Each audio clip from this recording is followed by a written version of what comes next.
জুবিন গাৰ্গৰ postmortem report ওলাই পৰিল। এই পোষ্টমৰ্টম ৰিপৰ্টত কি আছে আপোনালোকে গম পাব, আপোনালোকে জানিবলৈ পাব। জুবিন গাৰ্গৰ পোষ্টমৰ্টম ৰিপৰ্টত এনে কি আছে জানিবলৈ পাব আপোনালোকে। আৰু জুবিন গাৰ্গৰ পোষ্টমৰ্টম ৰিপৰ্ট, এই ৰিপৰ্টটো কি আছে আমি জানিবৰ কাৰণে আমি সমগ্ৰ অসমবাসী ৰাইজ অধীৰ আগ্ৰহে বাট চাই আছোঁ। আপোনালোকে সকলোৱে গমেই পায়, উন্নত দেশ উন্নত ঠাই ছিংগাপুৰ উন্নত দেশ উন্নত ঠাই। তাত জুবিন গাৰ্গক পোষ্টমৰ্টম কৰিছিল আৰু সেই পোষ্টমৰ্টমত কি ওলালে আপোনালোকে সকলোৱে গম পায়।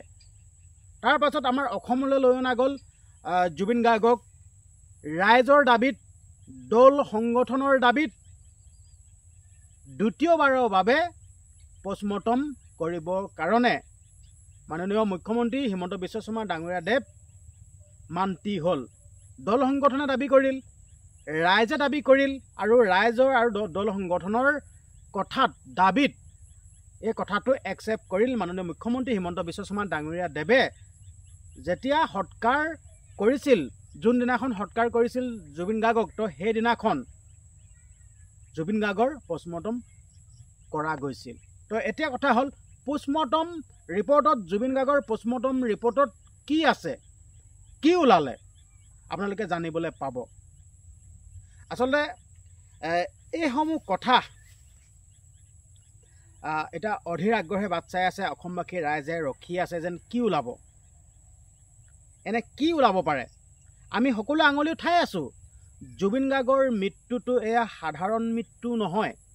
আমি সকলোৱে কৈ আছোঁ একে মুখে, জুবিন গাৰ্গক ছিংগাপুৰলৈ লৈ যোৱা হ'ল, জুবিন গাৰ্গক সুৰাপান খাবলৈ দিয়া গ'ল। অলৰেডি শেখৰজ্যোতি গোস্বামীয়ে সেই কথাখিনি কৈয়ে পেলাইছে। জুবিন গাৰ্গক সুৰাৰ বিয়েৰ খোৱা গ'ল, গাহৰি মাংস আৰু উৰে ৰাতি পাৰ্টি কৰিছে আৰু জুবিন গাৰ্গক নিচা কৰি ল'লে।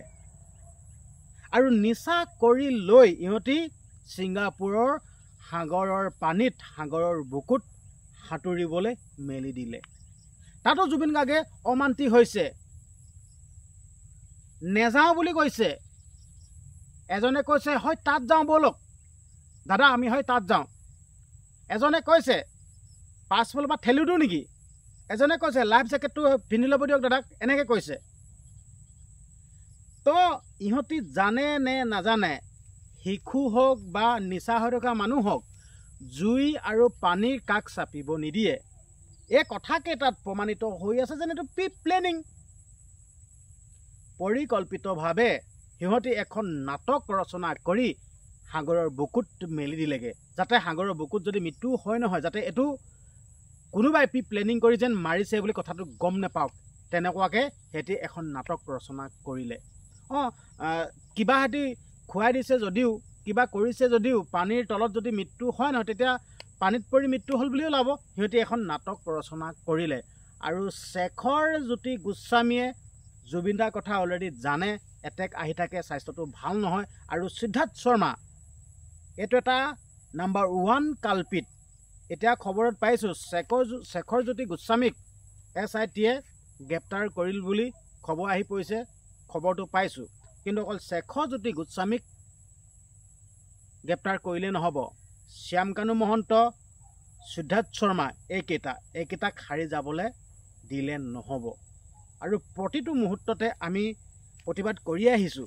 আৰু ভবা নাছিলোঁ দেই, এইটো সপোনতো ভবা নাছিলোঁ যেন জুবিন দাৰ কাৰণেও আমি যেন প্ৰতিবাদ কৰিব লাগিব ন্যায়ৰ কাৰণে, আমি ভবা নাছিলোঁ। কিন্তু দেই এতিয়া আমি বাধ্য হৈ গৈছোঁ যেন প্ৰতিবাদ কৰিবৰ কাৰণে। আমি ভবা নাছিলোঁ যেন ইমান এজন, আমি ভগৱান মানুহ ন, ভগৱানৰ কাৰণেও আমি প্ৰতিবাদ কৰিব লগা হ'ব ন্যায়ৰ কাৰণে, এইটো কিন্তু ভবা নাছিলোঁ। যে কি নহওক, দ্বিতীয়বাৰৰ বাবে পোষ্টমৰ্টম কৰা গ'ল। তো পোষ্টমৰ্টম ৰিপৰ্টটোত কি আছে এতিয়ালৈকে ৰাজহুৱা কৰা নাই, এতিয়ালৈকে ৰিপৰ্টটো উলিয়াই দিয়া নাই যেন কি আছে ৰিপৰ্টটো। তো ৰিপৰ্টটো আহিলে আমি সকলোৱে গম পাম যেন ৰিপৰ্টটোত এনেকুৱা এনেকুৱা কথা আছে। বাকী যে কি নহওক আপোনালোকক খবৰটো দিলোঁ আৰু শেখৰজ্যোতি গোস্বামীক SITয়ে গ্ৰেপ্তাৰ কৰিলে। আৰু এই খবৰবিলাক আপোনালোকে পাই আপোনালোকৰ কেনেকুৱা লাগিছে কমেণ্ট বক্সত আপোনালোকৰ মন্তব্যবিলাক দিব।